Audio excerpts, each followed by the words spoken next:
other moms because I want people to see inside of their houses, inside of their homes, inside of their families, their dynamics, all of their creative ideas. And I want them to be able to go, oh my gosh, they did that. I want to do that. Or, oh, that's how they did that. Okay, now I know. Yeah.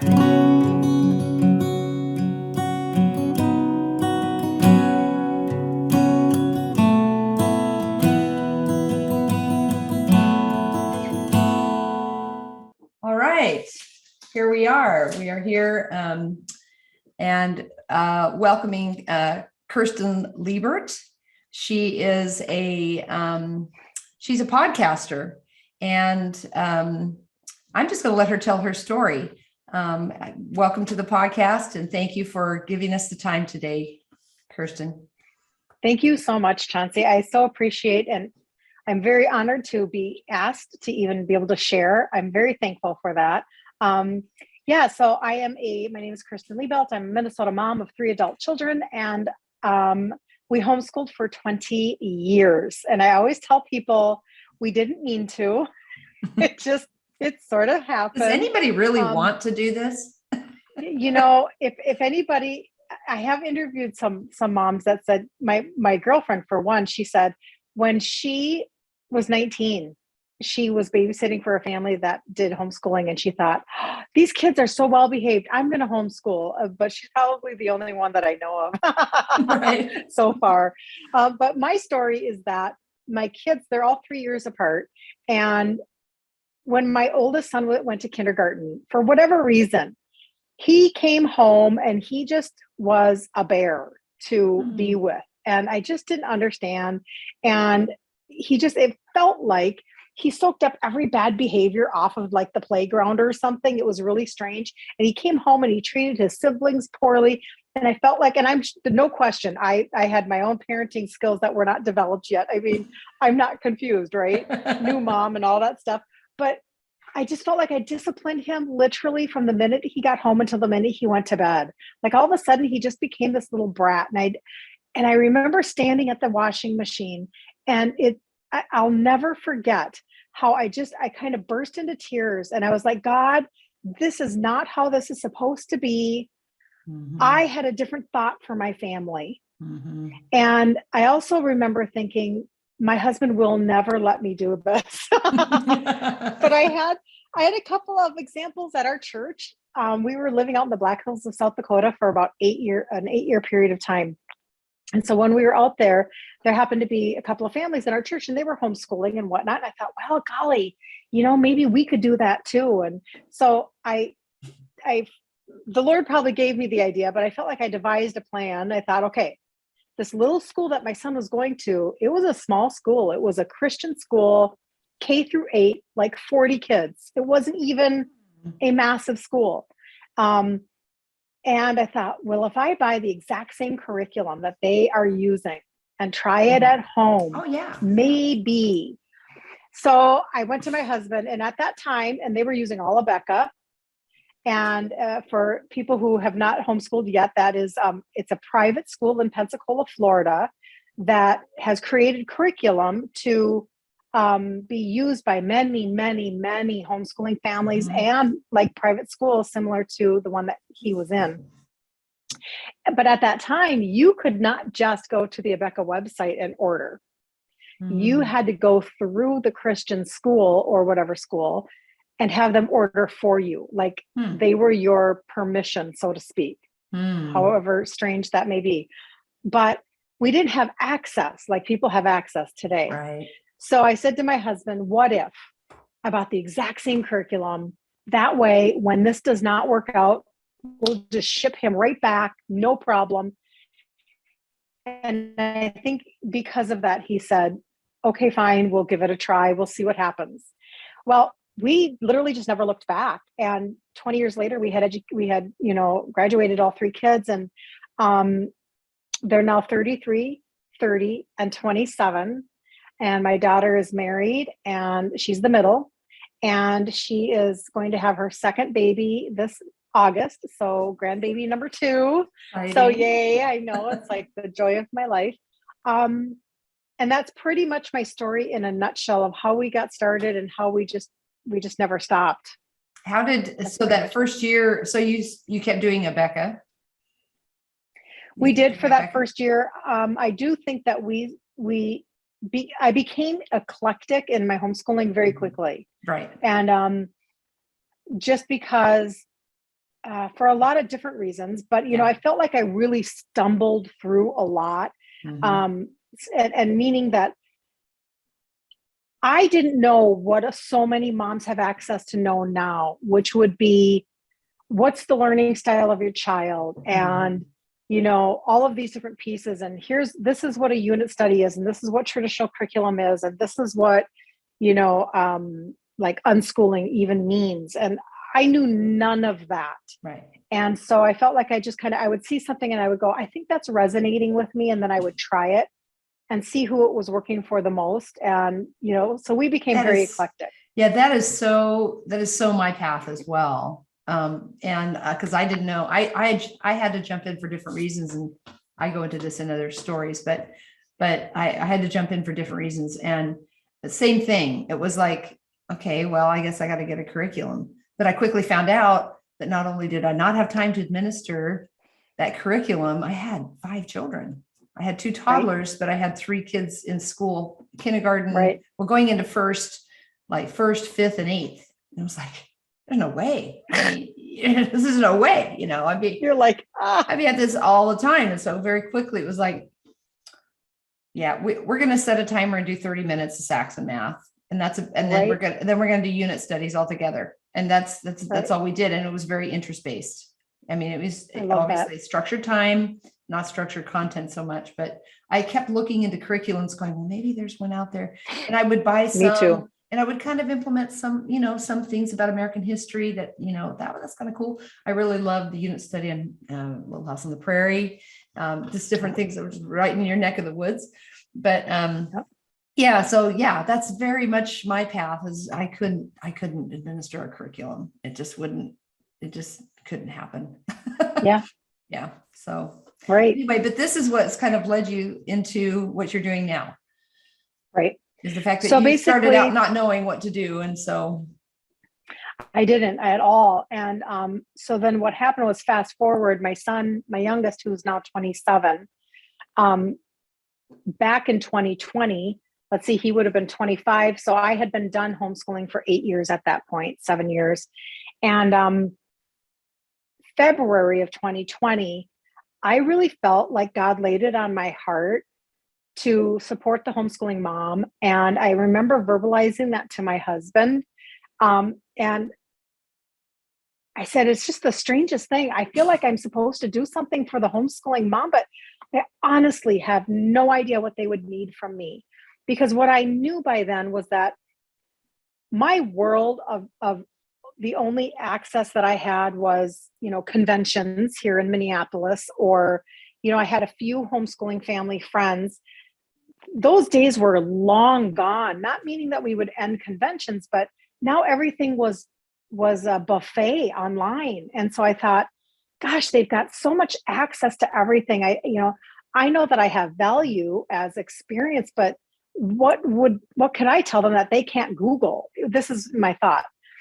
So that was February of 2020. Literally, it was at the end of February, probably 2 weeks before the shutdown. Mm-hmm. And by April, 2 weeks into the shutdown, I literally just sat and I went, oh my stars, I know exactly where this is going. These parents that are now distance learning, they are either going to, number one, find out what's in the curriculum and they're going to be so mad. Or if they don't find anything out, but they have their kids home and they love having their kids home, they're going to go, I like this. Yeah, wait a minute. This is really interesting. We have extra time in our life, and we're kind of, over time, I just could see that something was going to happen. Or they were going to be so frustrated with distance learning, because distance learning is absolutely nothing like homeschooling. Yeah. And they're going to want to find out what is this piece that I'm missing? Yeah. And so I saw that, and I knew that this was going to continue. I don't know that I thought I don't know that I understood to the degree that we would have such a mass exodus. Which is only But beginning, by the way. it's the only beginning. And so it's really exciting. So what I did then was by the end of May, I started a podcast interviewing my friends. If I back up all the way to January, before I felt like I was supposed to help the homeschooling mom. Back in January of 2020, I was in the shower and I got the phrase addicted to brave. And I've just learned over my life, just don't question, just write things down. You don't know what that, like, why did that pop in my head? So I wrote it down, Right. and I thought, well, that's what I'm just going to name the podcast, Addicted to Brave.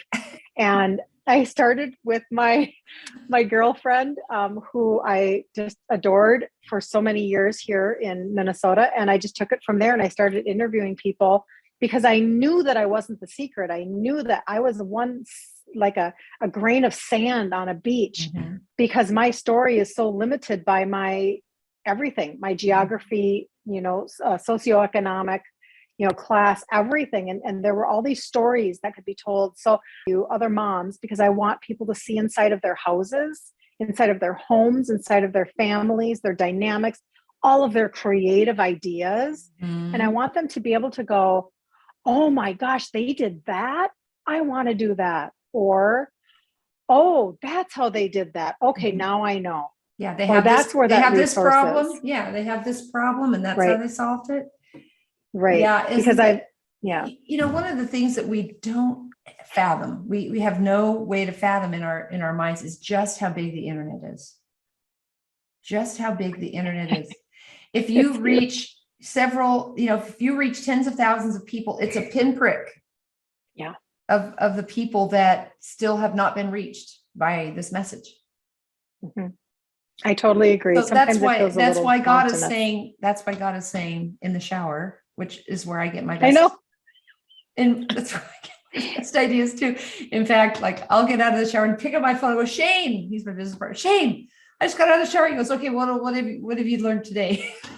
What do you got now? It's I really know. funny. It's the shower. It's the shower. So it's anointed. But he's telling people, our Heavenly Father is telling people, anybody who'll listen in this space, Absolutely. tell your story, just get on there, promote it. You're going to reach a whole segment of people that aren't going to be reached unless you do it.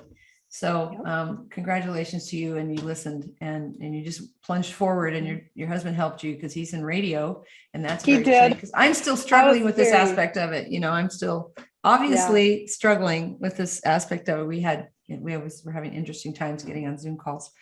I'm always, it's just technology is a very interesting thing. So, but it's also glorious all at the same time. That's right. So, what is interesting to me is that people, a lot of people in our space. So I'll tell you just a little bit of the story of when I first got into the space. I went to my first convention in 1998. It was the year after I started, and I had to go to Utah because it's pretty sure that there wasn't going to be anything in Oregon, secular Oregon, that was going to, give me the information I was looking for. And the one thing that came to me during that, I don't remember anything else about the convention, except that there was a lot of people doing a lot of things that I wasn't going to be able to do. There's some very impressive kids doing, and lots of impressive curriculum and lots of interesting things going on. I was like, I can't do any of that. I just have too many children. I just had my sixth baby, and I had 3 children, 4 and under. And then I had these 3 other kids in school, one of them going into high school. None of that was going to happen. So, but the thing that came to me during that 2 days was everybody's going to have to make a choice to homeschool their children. It's not a if, it's a when. At some point, everybody's going to have to face the fact that the public schools are not a safe place for your children emotionally. Why do you feel like you had that revelation so early on?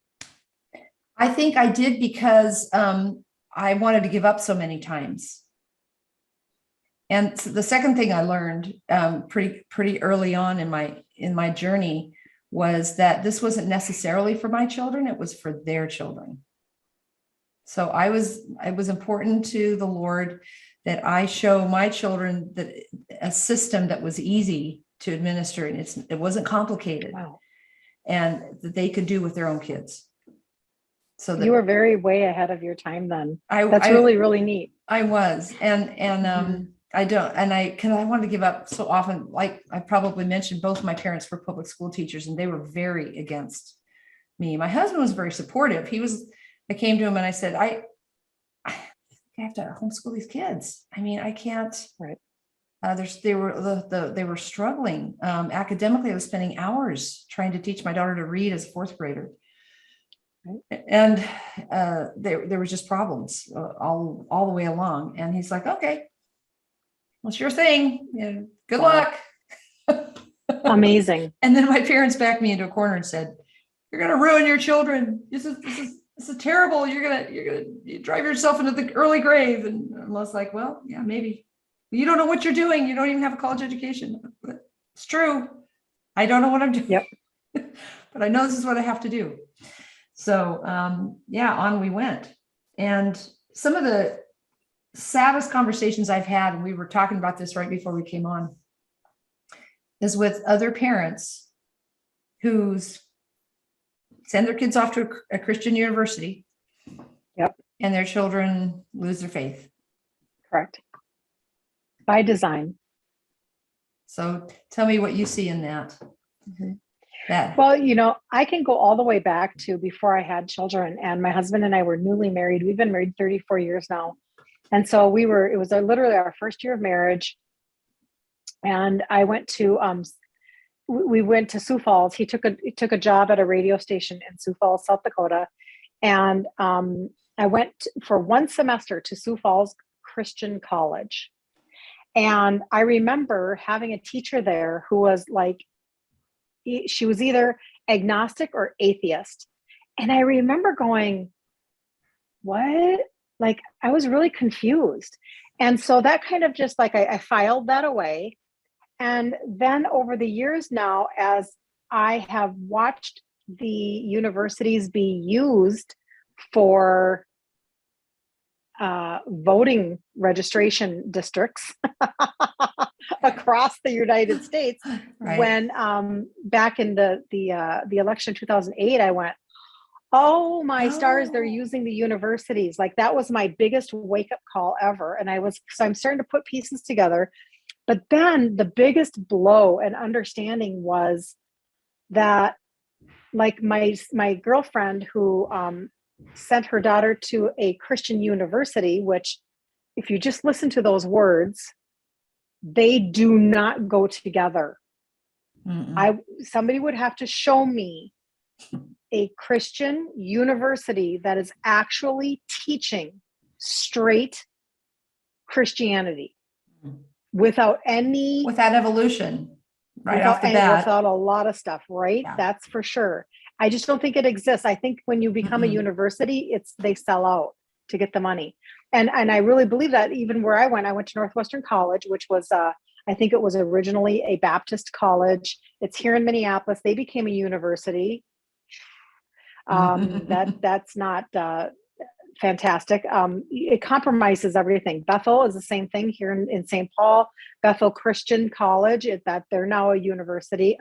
It doesn't go together. But what I really saw was she homeschooled all four of her children for their entire life with the curriculum, My Father's World, with everything, you name it, with church, with, you get the picture, the full package, package, like the Bible audio on tape in the house, the whole thing.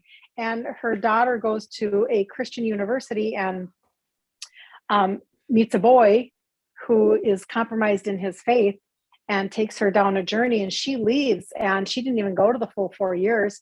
They're on a journey.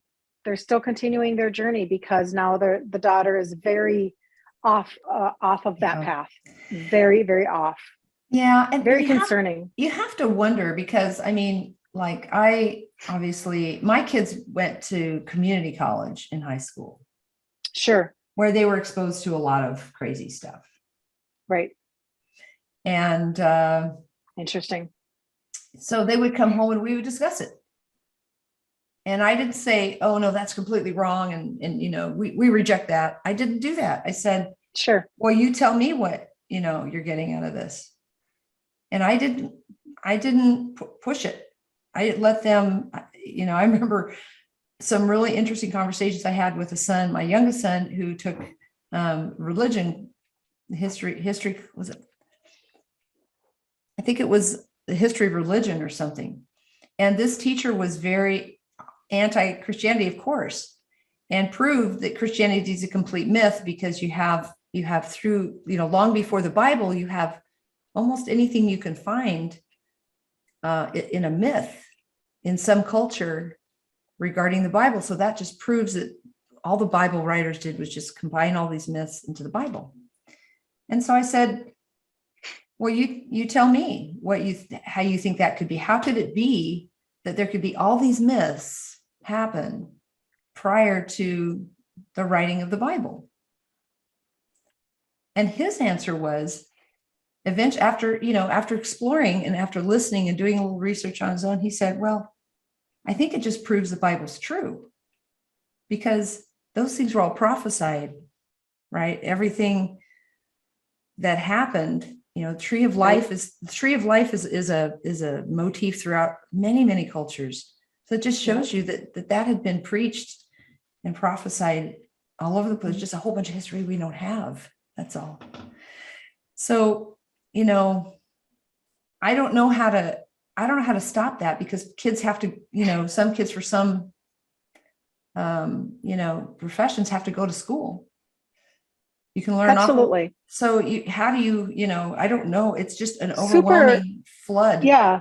Well, and super interesting conversation, because I literally just talked to my niece about this today.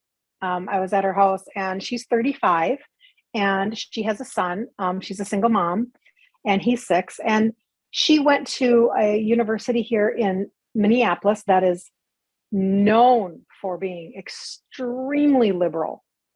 And she said, I survived. And I said, that's right, you did. How did that happen? How did you do said, it? How did you do it? And she said, we just had a very profitable conversation on that. She said, I was very stubborn in my ways. And so I very much, like, for instance, she said she had one professor that was just hostile towards Christianity, and she just tuned him out. She actually dropped the class. She said, I'm not going to listen to this for an entire semester. So she was that kind of a personality of like, what the heck? Like, that's just dumb. And so she kind of just plowed her way through. And I don't know that it was dawning on her necessarily at the time, but now here she is, fast forward. She has a 6-year-old, and she's like, okay, absolutely not. We are not messing around with public school. And so he's going into a private school this fall. It's a spirit-filled Christian school. And she's like, that's what we're doing. We're going to do, because she's a single mom working. And, but then we talked about, for those who do need to have an education, right? Like, I don't want a doctor who has not gone to college. I do not want an accountant who doesn't have a degree or whatever. Like, we want people to know stuff, right? They need to be excellent in their field. And she said, I think that there is a way to do it. But one of the things that saved me was that, because I was such an introvert, I never got involved in all of the campus shenanigans of any kind. I didn't want to be in all of those groups. And so she said, I went and I did my classes, and then I left. And so that was one scenario where she said, maybe, they can be a part of the educational piece without having to be a part of the socialization piece. And then the other piece was, I said, there was a preacher who had come to our church recently, and his ministry has like going very deep with God for like 9 months when you come out of high school. And I said, I think that's also another thought process of where you can tell your kids, you're going to go through, like, you have to do something that's going to actually make you strong before you hit that campus, before you hit whatever the world has to offer, because the agenda, the vortex of the agenda is very strong. Mhm. They are not confused as to what they're trying to accomplish by taking your child from pre-K to come out on the other side of university to be an atheist. They are not confused as to what they're trying to do. Right. So and we have to counter it. Yeah, let me ask you, because the truth is, I see, I didn't raise my kids to be real sheltered. I wanted them to be exposed to things for that reason. I mean, I didn't want them to be in a vacuum. And I brought them up with the idea that your education is your responsibility. I'm the mentor, I'm the facilitator of things, and I'm the resource officer. I'm not the one that's responsible for you to find your mission in life. That's your job. Okay, sure. And so I really think that eliminating this, it's my way, kind of parenting thing, like, I know what's best for you, and this is the way we're going to do it. I always just said, if you want to go to school, you can go to school. If you've prayed and that's what you feel directed to do, who am I to, I can counsel you and ask you if you've done your homework on that. And if your research and, and you've talked to some people, talk to your peers, see how much they like school. All of them were very jealous that my kids got to stay home. And most of them were very jealous that they got to go to the community college instead of having to go to high school. Their parents wouldn't let them do it. And then when they got up to community college, it was not overwhelming. It was like they only took 2 or 3 classes, and they dropped some classes too because of that. You had the freedom to do that. It was like, yeah, this is garbage. And then other things that were curious, they could really explore. So they had, I don't know. Do you think, in your experience, and I'm asking this because I don't, I haven't seen this myself, but I wonder, do you think sometimes Christian homeschoolers in particular are too sheltering, and they're too top down sometimes, maybe? I don't know. Is that I think is the problem? So that kids hit the university, they're like, for the first time in their life, they're making their own life decisions and having not been exposed to things, or, I don't know. Well, I think it's kind of possible, but I think it's coming from especially in our generation, a lot of the homeschoolers were by nature, not always, but oftentimes they were homeschooling because of their religious beliefs. And so they were wanting to, the whole point was to kind of live inside of a little bit of a bubble of a greenhouse. And so, which I agree with, which I agree with. We do need to think of our homes as a greenhouse, and our children as little tender plants, but they need to be weaned a little bit here and there. Right. I don't know. Well, and I think that, if we're going to teach our children the love of learning, we also have to teach them critical thinking. Yeah. And so I think what you're addressing is the fact that we want our kids to be, we want them to have the thought skills to be able to take a consideration and to reverse engineer it. What does that mean? And what would my life look like if, and to actually walk through some of these pieces. And I do feel like as we're teaching them to do that, on the other side of it, we're kind of their buffer over here. That's kind of how I viewed it, in terms of, okay, so it doesn't sound like you have a really clear path of where you want to go right this minute. I'm okay with that. However, here are your parameters. Right. So while I'm asking you questions and you're kind of starting to think things through, let me give you some ideas of directions you could go, because again, I'm with you. Listen, this is you have to go with what God is stirring inside of you. And if you're not quite sure yet what that is, that's okay. Like, I don't think that every 18-year-old knows, nor should they all the time, exactly what they're supposed to do with their life. I think we ask kids the wrong questions. I do too. What do you want to do with your life? Well, what? Like, I'm 57 and like I'm still hoping I can figure out what I want to do when I grow up. Yeah. Right. I'm definitely. Like, on what season am I on now?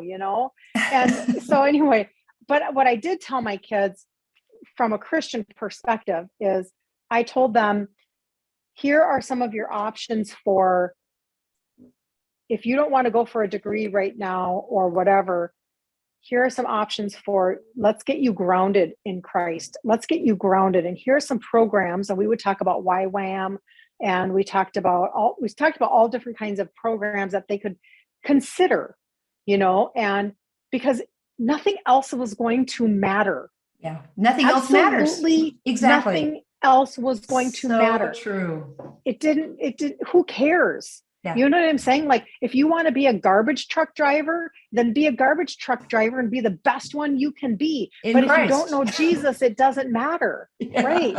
So from my perspective, it was like, you need to get grounded. And so like we actually ended up getting connected to the International House of Prayer in Kansas City. I don't know if you've ever heard of that, but my son went there for 6 years and did their media department. And he learned everything there was to know about filming, and because they were live on TV 24/7. And he loved it. Like it was his heart. I mean, he still is this kid who loves to set up these large events, etc. And then my daughter went there for 2 years and did their music program. And then my son went there and he only went there for 6 months. And I said, okay, that's fine, but that's not enough. Mm-hmm. If you don't know where, if you're telling me you don't want to go to a liberal arts college or whatever, at the time I still was foolish enough to think that was maybe a good decision. But I was like, if you didn't know, I mean, if he didn't have a reason, like I didn't want him to get into debt. Mm-hmm. Yeah, exactly. Don't go and get a communications degree was my attitude. But if you're telling me that you want to go into the medical field, you want to go into whatever field that needs a degree, we will make this happen for you. What do you want? Mm-hmm. Right. And he just didn't know. So then we steered him towards another program to get his feet, to get grounded in God. And I'm so glad we did that. I know people maybe questioned us. I don't know. I guess nobody ever said anything to my face, but but you hear things. I'm so glad. And I'm just so glad, because then when 2020 hit, my kids were able to, they had a lens. Yeah. It's so tricky. It's just so tricky. I mean, and every family is different. And every kid is different. I mean, like this is my second marriage. My two older kids are from my first marriage, and that husband is serving a life sentence in prison for murder. And my oldest son and my oldest daughter have had some significant challenges with that. And it's also the brain maturation, with the frontal lobes connecting. And my oldest son all he ever wanted to do was play sports. He was just completely immersed in sports. And we had to turn off our cable because I would awaken in the middle of the night and go down and find him watching ESPN at 2 a.m. because it was just like, tunnel vision with sports. And he wouldn't do anything academic. And he was just such a struggle that way. And he was sure he was going to be in the NBA. This is just the way his life was going to go. And, and I never said to him, that can't happen for you. I would say, well, what's your plan B if it doesn't work out? Let's come up with, because, a lot of those, you can get injured. That's a short-lived thing, or, you're going to have a life after that. So I never told him you can't do it, because, Michael Jordan, he got cut from his high school basketball team. Right. I don't know if you knew that, but he did lots of research on why he was going to make it. And he's just skinny little white kid with bad ankles. So it didn't happen. And he actually flunked out of college. He went up and then he flunked out, and then he had to go in the military in order to find himself. And that's really where he had his real come to Jesus moment. But you could see the Lord's hand leading him along. Yeah, for sure. Because he needed certain experiences to really find out who he was, independent of his father not being a father to him. Yep. So, and identity is the number one thing. And there's nothing their identity. There's nothing I could do. There was nothing there was absolutely nothing I could do more than what I did and I felt satisfied as many mistakes. But kids, you're right, kids are not done when they're 18. No kid is finished. They're just barely starting. No. Oh, no. Get anywhere. And in fact, I would be and back to that conversation with my niece today. And I told her, I said, you don't ever stop talking. You don't ever stop asking questions. You don't ever stop being their buffer. Yeah. And when 2020 hit, as a family, we became our own little tribe. I mean, Yeah. we already were, but we really kind of like leaned in. Yeah. We personally, just with our own belief system of what was going on in the world, we never missed a holiday. Our church opened up 2 weeks after. This is just a little fact that, so I'm in Minnesota, and we locked down pretty hard. And the churches were not allowed to meet or whatever. And my pastor said, "Excuse me." He said, "That's not okay." And so what happened was, at the end of May, on a Friday, President Trump at the time said that churches were essential. They were essential. And the very next day, my pastor said, "Oh, we're essential." And he opened up our doors, and we had police in our lobby, but Right we there. were allowed to worship. We put in all the protocol. They did it extremely well, but we never stopped doing church again. So we've been doing church since June of 2020. That's awesome. And so my kids and us, that would be our gathering place. We couldn't go anywhere else. We couldn't go to restaurants. We couldn't go to anywhere other than, Right. major corporations like we know now. So everything else was shut down except for Costco and Menards and Home Depot and etc. But we would gather at church every Sunday morning, and then we would be able to navigate those waters with adult children, and let's have conversations about what's going on in the government. Let's have conversations about what do we actually believe about this situation? What do we know about what's going on in other countries? All of those questions. And they needed leadership. They needed leadership from us. They needed leadership from their pastor. They needed strong leadership in their life, because they were all going, what? I mean, they hadn't experienced that before either. So yeah, no, you don't stop being the Never buffer stop. and the helper, Right. and the guidance for your kids. They need it in this world. Yeah. Just as we've been talking, I've had calls from 3 of my kids. You know what? I keep going, I'm on a call. I can't do it right now. I was texting my daughter, I'm It's in so an funny. interview. So yeah. We had Zoom church actually. We would Zoom every week with our kid, because we only have one child here. Everybody else is dispersed in different places. Sure. So you're so lucky you could go together. I am so blessed. It's ridiculous. Yes. Yeah, it's ridiculous. It's obnoxious. Well, listen, so you are continuing to interview friends. Actually, we'll be on Shane and I will be with you talking about our platform tomorrow. That's awesome. I'm so excited. Yeah, it's very, very exciting what's happening. One of the things that this group mentioned, I was telling you before, that I was on early as a mastermind. The disappointment that they all had, they said, they were kind of excited when all the schools shut down, and this was the moment when we were going to have this radical revolution in education. And I put in the chat, that's never going to happen as long as people view their public schools as their community.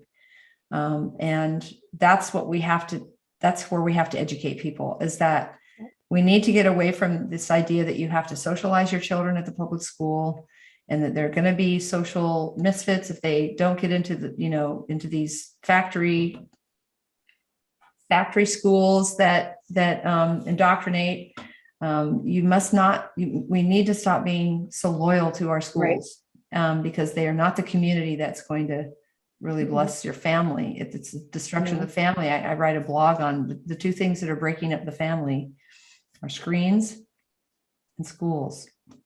That's what's causing the destruction of the family right now. So we got to turn off the screens, and we need to get back to our families and become family oriented, not peer oriented. But anyway, I just have loved talking to you. I don't want to take up too much more of your time. You're obviously a light in the world, and doing a great work, and you're going to reach all the people that need to hear your voice and the voice of your friends and your acquaintances that need to hear it. So I commend you for your hard work and going out on a limb and telling people about this. It's important. Well, you're doing the exact same thing. And just as a little side note, so I do on TikTok, I have an account called Homeschool Your Way. And recently I made a comment that I believe that it was an agenda to break up the nuclear family by taking moms out of the home. And the response was amazing. And I have so appreciated the comments. So this is just a little light of hope. The majority of the comments were, I always wanted to be a mom and people made fun of me, but I did it anyway and I'm living my dream. Oh, Or love that. Or there were a few people that said, I wanted to be a stay-at-home mom, but I wasn't allowed. And so, I don't know how to get out of corporate America. But most people were very supportive of that. Because that would be considered controversial, yes, to say very, that. Very. But no, the response has been really beautiful. And so Wow. I continue to get comments on that particular TikTok. And it's very interesting to me. And it gives me a lot of hope, because I think that one thing that happened during the pandemic is that what has stirred inside of people, they felt permission to pay attention to. Yeah. And so I think a lot of moms, they left the job force, or they're figuring it out a different way, or whatever really mattered to them in their heart and about their family, they decided they were finally going to implement. So I'm very excited about that. I see great things coming on the horizon for that. And I'm more of a proponent now of homeschooling than I was when I was actually homeschooling. So I really do believe but you that see the people fruits. have to. You see the fruits of it. I see the fruit. And also too, I now eyes wide open to the destruction of what's taking place. I'm not confused anymore. And the agenda is very strong, and it continues the spiritual warfare that's going on right now for the souls of our children, starting in kindergarten, starting right away, it's overt and it's in our face. The veil is very thin. We should not really be very confused as to what they're trying to accomplish with, subjects like gender fluidity in kindergarten. That's Absolutely. very confusing and chaotic and very mentally harming to kids. Yeah. It's very hard for their brains to take it. And putting screens in their hands in kindergarten. Right. It's very too. addicting. I don't know if you've ever read the book Glow Kids. No. You need to read that book. Read the book Glow Kids. You will go, oh. Yeah. The other one is Hold On to Your Kids by Gordon Neufeld.